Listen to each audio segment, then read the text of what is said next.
in the Senate the other day, wholeheartedly endorsing everything Israel is doing.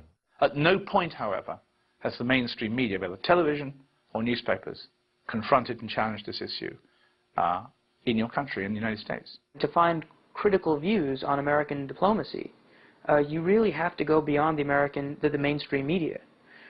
You can find very critical views in the British press. You can even find critical views in the Israeli press.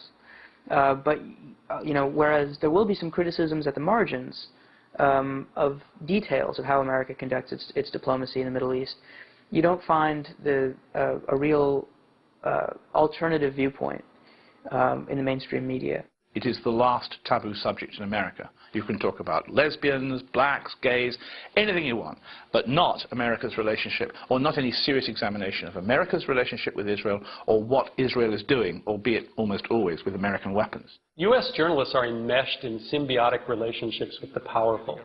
Instead of being independent and critical, journalists typically are dependent on policymakers and unwilling to raise the crucial critical questions.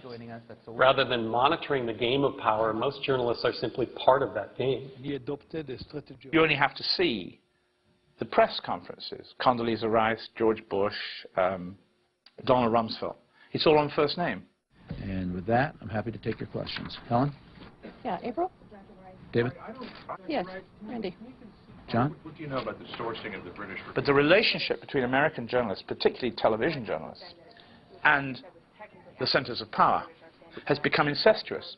So close, because an argument could cut you off from access to the center of power, so close that it is impossible any longer to convey what you know about the centers of power. All you can do is say what you think they mean and what you know they say. So what's the point of journalism?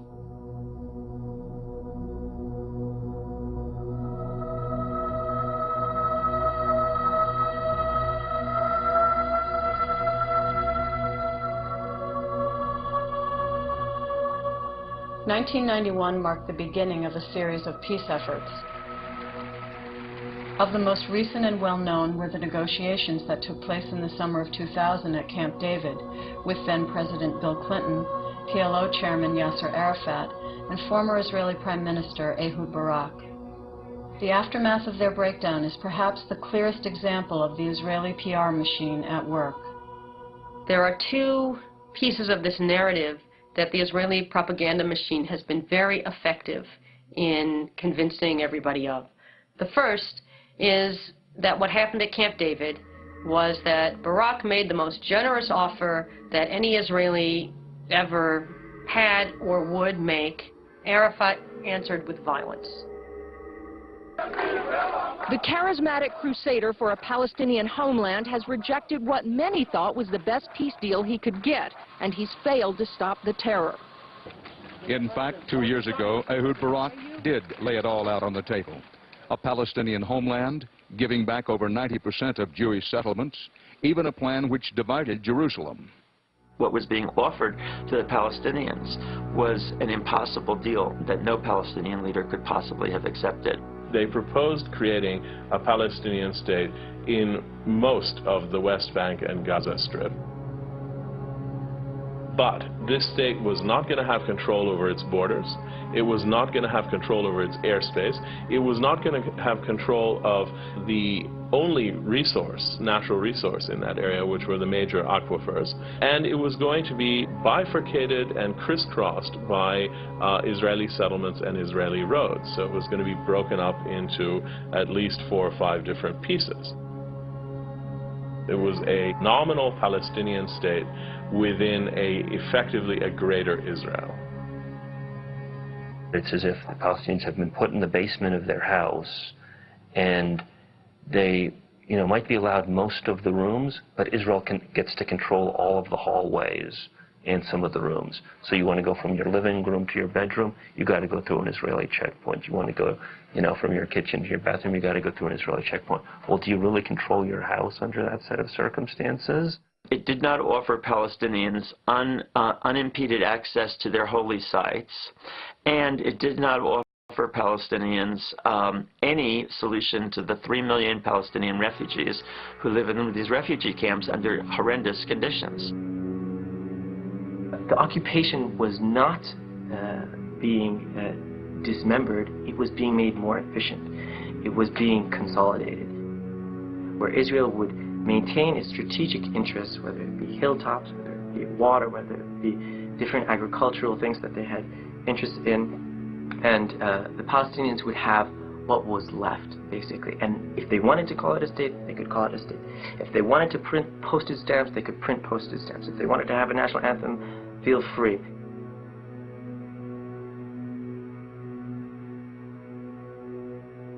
The second myth that the Israeli PR machine was able to spin was that Arafat, having rejected the deal of a lifetime, then incited the Intifada out of spite.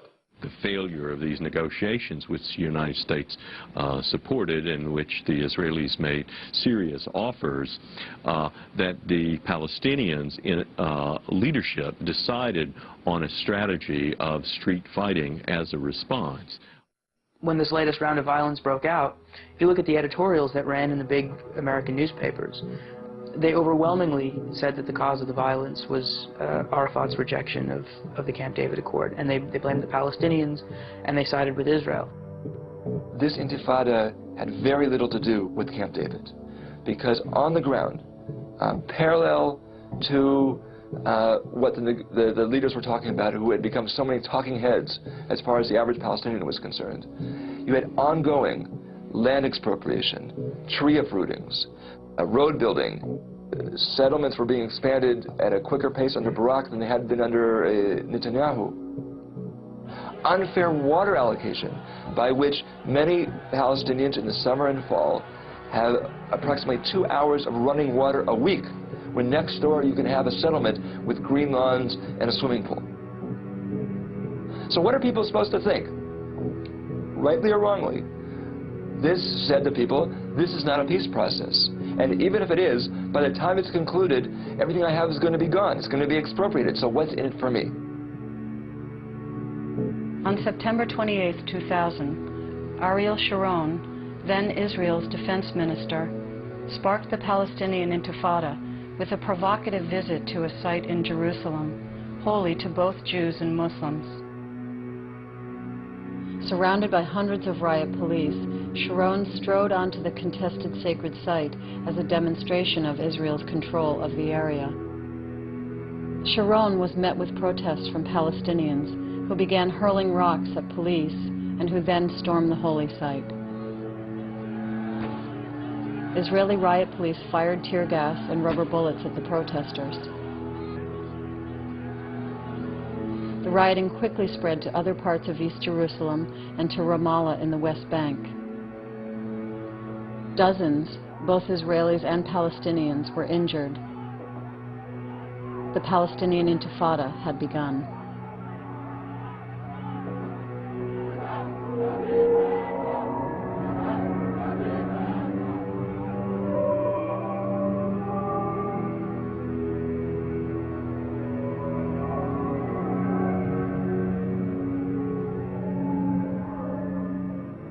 Public relations works not only by controlling the content of media reports, but also by making sure that some voices are never heard. The marginalization of the Israeli peace movement in the American media is an example of how this works. It's been the point of view of the Israeli peace movement for years that the fundamental cause of the conflict is the Israeli occupation of Palestinian land and the settlement policies. But that view is considered in the United States something that's extremely marginal, and that you rarely see that view put forward in the American media.